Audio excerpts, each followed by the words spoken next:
In today's video, I'm going to tell you about 5 dividend stocks that pay me $354 per month. Before we get into that list though, I want to share some info with you that'll help you as you go through each item on this list. The first one is, this isn't some kind of get-rich-quick scheme. It took me a while to build up the portfolio that pays me these dividends per month, so I don't want you to think that by watching this video, you're going to instantly get $354 per month, but I wanted to share these with you because they are dividend stocks that I like that bring me in reliable income, and I think you might be interested in them too. You're also going to see a wide range of dividend stocks on this list. Some of them will have dividend yields of less than 1%, while others will have higher yields of close to 10%. And real quick, I want to tell you why neither of those ends of the spectrum are necessarily a good or a bad thing. And the reason why it's not as black and white as some people might make it out to be is that dividends really depend on the context of the company. You see, dividends are usually excess cash that's paid out to shareholders after a company has paid all of its bills and taxes and things like that. Where the context matters is that when you have a high growth company, they would prefer to invest that extra cash into more growth opportunities, say to invent a new product or to build a new factory to increase their manufacturing output. On the flip side, if a company is paying out a lot of dividends, it could be a signal to investors that that company doesn't have a high potential for growth and it could be on the decline.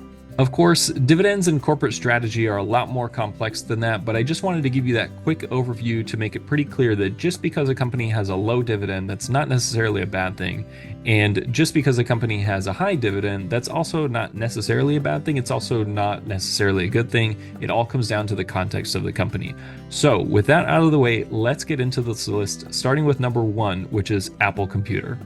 Believe it or not, Apple does pay a dividend at currently 0.48%. And I think Apple's a great example of one of those companies that has a lot of growth prospects. They have a lot of places to invest their money and they have a very high return on capital. So it doesn't make sense for them to pay all of their excess cash in the form of dividends when they could reinvest that in things like artificial intelligence or acquiring other companies or scaling up the production of their next iPhone. And the reason I like having Apple on this list is I think they are going to be one of the clear winners of this AI race. And so when Apple recently unveiled Apple Intelligence, which is their version of integrating AI both with their own models and with the help of ChatGPT into their phones and their devices, I feel like that they are going to be the clear winner in implementing this new feature across their devices. In fact, I saw a video recently by MKBHD who talked about whether AI is a feature or a product. And we've seen a lot of these AI-enabled products that have kind of fizzled out, like the Rabbit R1. A lot of those products, the benefit that you get from them, you can just get from having that feature embedded in your iPhone that you already own. And Apple already has such a strong ecosystem that I think when they start adding contextual natural language processing into their devices, I think it's going to make these devices, this ecosystem that Apple has built, just that much more enticing to lock into for consumers. So I want to move into stock number 2 on this list, which is Domino's Pizza. They currently pay a dividend of just over 1%, so it's a little more than Apple. And the reason that I like Domino's Pizza is, number 1, I really like their pizza. There's this concept within finance that if you're going to do active investing, if you're going to pick stocks, it's good to pick companies that you know and that you like. And I've been going to Domino's Pizza for a long time. I've been watching their stock for many years, and they've grown quite well. And aside from really liking pizza, the other thing to consider for a company like Domino's is if you're worried about inflation, if you're worried about a recession, consumers tend to change their buying behavior. They will stop going to buy expensive dinners, and they will often order pizza more often or fast food. In fact, this is what makes companies like Domino's Pizza or even like a McDonald's something called counter-cyclical, which means they tend to do well in an economic downturn. And so by having a company like Domino's in my portfolio, I feel a little more comfortable in the sense that I'm kind of insulating myself in the event that the economy has a downturn and consumers change their buying preferences and they start eating more pizza. So let's talk about company number 3 on this list, which is Gladstone Commercial Corporation, ticker GOOD. And this is by far my favorite dividend stock on this portfolio. This stock is truly a dividend stock through and through. It is a real estate investment trust, or a REIT for short, and their current dividend yield is 8.65%. And at some points, I've even seen that dividend be higher than 10%. Now, I already know what you're thinking. You might be thinking the real estate market is already so high. Aren't we in a bubble right now? What if the real estate market crashes? Well, the reason that I like having Gladstone Commercial in my portfolio is I've done the research and I think they have a great portfolio of real estate investments, and they pay their dividends on a monthly basis, and they made it all the way through the great financial recession, the big housing market crash back in 2008, 2009, and they never missed a dividend payment, and they didn't lower their dividend payout that entire time.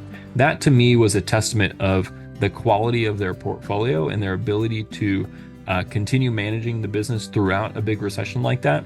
And sure, we may have a pullback in the housing market. We may even have a larger downturn than just a minor pullback, but I personally have a lot of confidence in this stock, and I think they'll be able to weather any kind of downturn. And that's why I like Gladstone Commercial as a dividend paying stock. The second to last stock on this list is PepsiCo. Now, Pepsi doesn't need any introduction. Obviously, they make Pepsi. They also own a ton of consumer snack and beverage brands, and their current dividend yield is 3.24%. The main reason that I love Pepsi as a company is I think it's very well managed. I think that's reflected in their stock price, and they have great pricing power. And the reason that pricing power is important is that in an environment with higher inflation, like the one we just had following the COVID pandemic, and that we're honestly still going through, Pepsi is able to keep its pricing power. They're able to keep raising their prices to keep up with inflation, and consumers will keep buying their products. And compared to the other stocks on this list, where you have a company like Apple that is growing really fast and has a low dividend, and then you have a company like Gladstone that just has a really high dividend, but they're a slow and steady real estate company, Pepsi has had a really strong run of price appreciation and a 3% dividend. And I think those two features about it combined make it a really powerful investment that I like to have in my portfolio. The fifth and final dividend stock on this list that I want to tell you about is Texas Roadhouse, ticker TXRH, and they have a dividend yield of 1.4%. And this one, I want to give a big shout out to another YouTuber named Joseph Carlson. Joseph Carlson is a really popular YouTuber who used to be a software engineer and is now an active investor on YouTube and has been pioneering Texas Roadhouse as an investment. So if you want to know the real deep dive about Texas Roadhouse, I highly recommend you check out his video on his channel. I'll put a link to one or the other in the video here right now. But let me tell you why I like Texas Roadhouse. I like Texas Roadhouse because I have family that lives in Texas and I visit them a lot, and I've been to Texas Roadhouse plenty of times. In fact, I have a family member who used to bus tables at Texas Roadhouse. And I, at least personally, can attest to the quality of the food that's there and the prices on the menu. The food quality is great. It's genuine Texas food that people love to come back to. The flavor's good. And honestly, the prices are really great. I was looking at the menu and you can get an 8-ounce sirloin steak entree for $13.99. I don't know about you, but I can barely get a bare minimum bowl at Chipotle for that price. And the fact that I can get a sirloin steak entree for around the same price, if not cheaper than Chipotle, is really great. My one complaint about Texas Roadhouse is they don't have any near me here in California. So that's why I like having Texas Roadhouse in my portfolio. So that wraps up 5 dividend stocks that pay me $354 per month. I hope you like this video, and if you want to see more like this, make sure to hit the subscribe button. And if you're interested in my 2024 investing plan, check out this video next.